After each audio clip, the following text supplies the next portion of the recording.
new day. It's a new day. It's a new day, and you're getting a second fucking chance. The church of what's happening now. What's up, you bad motherfucking Jew, you? Hey, buddy, you're fired up. I gotta be. Gots to be. It's a whole new fucking year, and I gotta let these people know that that's it. The fucking game is over. You've been putting shit off for too long. And that's it. I'm excited. It's a fucking whole new year, whole new set of rules. I love it. But in reality, again. It kind of hit me this year for the first time. I'm like, wait, it's just another day tomorrow. It doesn't feel any different. No difference. It's amazing when you wake up New Year's Day. Like, you think, like, nothing. As a kid, I used to. There's still that same ugly fuck at the 7-Eleven trying to get a nickel from me in a wheelchair with a sign. You know. There's still, every fucking day there's something. Every day? Every day. You're hustling. How was your weekend? It was great. Well, I'm trying to do things that are against my grain. Absolutely. I went to the gym with Paula on Friday, and we got there late. Like we got there later than we wanted to, but we walked in, and Eddie was walking down. Eddie Bravo was walking down the stairs. So I went up and said hi, and he's with this dude. I didn't know who he was, and he introduced himself. He was Dallas Page, the wrestler. And ever since I've been working out, and before then, people have told me try DDP yoga. Try DDP yoga. It was on Shark Tank a couple of years ago. The only times I've done yoga were a couple times I did the Bikram with my dad, and I hated it because it's like 110 degrees. It's terrible. Well, it's just I didn't like it. So I went to the store that night, and he emailed me. He was just like, "Hey, nice to meet you. If you're interested, for you and your friend, I'm doing a seminar tomorrow. I'd like to give you guys 2 free passes." Everything in my system doesn't want to do that. Early in Hollywood, which is a drive, 11, but we had to go get yoga mats, so we woke up at 8:30, which isn't that early. But on a Saturday, going to Hollywood, it's not something I'd really want to do ever, especially not to work out for 3 hours. But it was free, and we just were like, "Fuck it!" So we did it. When I woke up at 8:30, I was like, maybe not," but we just did it. Went down there. There was like 50 people in like a gym in a Hollywood Park down there on Beverly. And he did about 2 hours, hour and a half of motivational stuff, pretty cool stuff. He didn't even start wrestling until he was like 35, or professionally. And he did about an hour and a half of, it got progressively harder yoga. It was a lot of cardio stuff, and it was a lot of, he always wanted you to be clenching just to engage the muscles. I didn't sweat as much as I do on the elliptical, but you've been on me for a while to do a class. So I was like, fuck it. I did just something different. It was like, I was like, how many people out there would want, it was an expensive class. It was like an $80 class. Like, he's giving it to me for free. Why waste it? Why stay at home and just sleep a little bit later? So thank you very much. That's something that I had to learn the hard way. You know, going out of your comfort zone for anything. Listen, when you go to school to be an attorney, ask Paula. Before she got into law school, she had to do a bunch of math classes.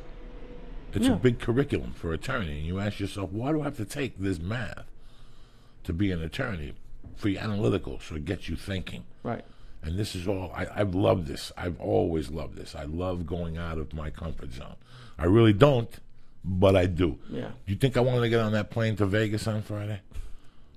Nope. No. I've been home for fucking 3 weeks. I have not seen a fucking plane or an airport. My mind was somewhere else. And I was thinking of canceling the flight, like canceling the 8 a.m. flight to Vegas and going at 2 and going to the weigh-ins and all this shit. I got up that morning, I said, fuck it, I'm going to go. You know, and as soon as I got off the plane and got to Vegas, I mean, there was traffic, you know, there was taxi traffic, like it was packed. Vegas was fucking packed. Oh, that's cool.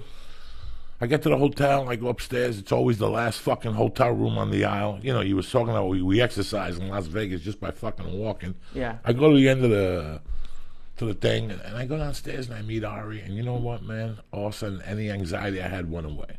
That was one of the best day trips I've had in years that I really needed. I get comfortable, man, you know? And sometimes you go outside your realm and you bump into something, a part of you. You bump into a different part of you while you're there, and it wakes it up. You know, it wakes a monster inside of you. Right. And maybe you won't go back to that place. Maybe you'll never do DDP yoga again. But you're going to get something out of that. Yeah. You're going to get that now. You did it.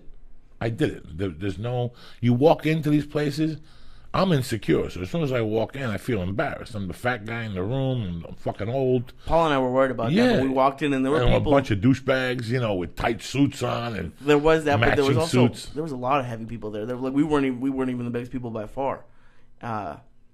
There was a couple people who looked like it was their New Year's resolution, and I'm so glad this wasn't my first time working out because I wouldn't have made it through it. But I didn't have to take a break because they all said like you can take a break if you want to. I couldn't do everything. Like I have horrible balance, so I kept falling down when I tried to do the pose where you do like you spring your leg up. You have to put your leg up, but you have to look straight ahead, and you have to pick a spot in the wall. It's like the core. It's the core, yeah. So I didn't get to do everything probably perfectly, but they had people walking, like his fiance was walking around, and she showed me a couple things, and it was cool. It was cool to stretch. Like I stretched something like the can opener, where you like drag your leg across in front of you while you're laying down, and you rotate your hip. Yeah, it was cool. See, before I do anything, I always lay on my back. I get my ass and I put it up against the wall. And I kick my legs up and I let the blood go down, right? Mm-hmm. And then, I breathe and I straighten my feet out to stretch the back of your legs, and I stretch my arms out like Jesus Christ, right? Yeah. And I do that, and I let the blood go down, my heart pump all that fucking unsolicited blood.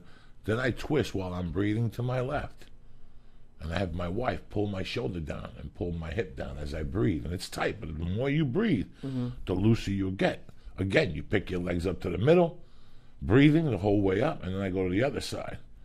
You follow me? And that stretches that core. You know, those are all yoga. They're tremendous moves. I mean, if you haven't tried yoga because of an ego problem or whatever fucking problem you have, you're really missing the boat. I had a problem with yoga. I didn't know what it was. So, again, I was like anybody else in this country, anybody else in life. If you don't know what something is, you're very tuned off to it. Yeah. I don't want to do that. And the first time my wife took me, every day when I wake up, I'm like, fuck, I should go do yoga today at the Y. I look at the schedule, it's weird. Like today, it's 11:45. I thought about it. I already have plans. My wife goes to Zumba on Monday at 10:15 at the Y. It's a beautiful fucking day, too. They have a lot of outdoor yoga here in town. They have a lot of, I mean, if you go up and down Burbank Boulevard, Magnolia Boulevard in the Valley, there's tons of yoga. Apple yoga, I mean, there's tons of fucking yoga. The place by Laurel Canyon, that my friend works there. So if you want to go in there, let me know. Maybe I'll try it. I don't know if I'm going to be able to. You know which one I'm talking about? Right down the block from your house. If you hit Magnolia, when you go to right by Popeye's Chicken, right there, next to it, my friend, she's a Cuban girl. Oh, that's cool. Cuban Jewish girl. Oh, wow. Cuban Jew from Miami. She runs the That's fucking crazy. joint. I don't know if I'm going to be able to do it, but my goal is 300 out of 365, do something workout-wise. I don't know if it'll be able to be the gym every day, but like I figured that's 1 day off a week plus 13 bonus days. I don't know if I'm going to hit it, but that's my goal. That's your goal. Listen, I wrote my,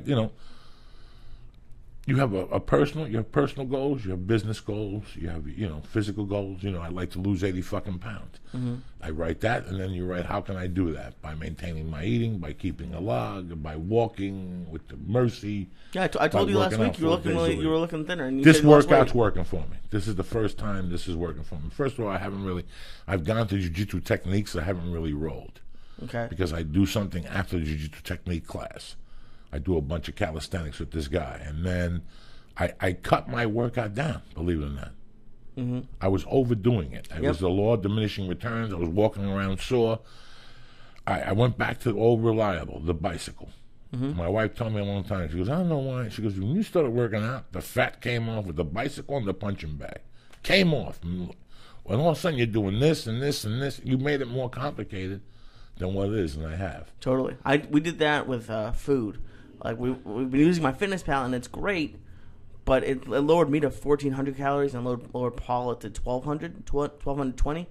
And we were just talking to people, and there's something called like BMR, not BMI, like tells you how fat you are, but BMR, where it's like how many calories your body needs. So they have this formula where it's like that plus your workout calories minus 500. So now I get like 1,900 calories, and I haven't had this much in months, and I've been losing weight. It says like your body kind of shuts off when you don't have enough, which I knew, but I didn't think the amount I was having was shutting it off. But I lost weight like 3 days in a row. I'm almost back to my lowest. I'm pretty happy. Yeah, sometimes, especially going to Hollywood. Like, if I got to drive to Hollywood, the whole drive, anything I have to drive to, the whole drive, I'm talking myself out of it. Yeah. The whole drive, I'm going, boy, I wish somebody runs a red light and hits this fucking car. So I have an excuse, because you don't want to call someone and say you got into an accident and you have that hanging over your head, Yeah.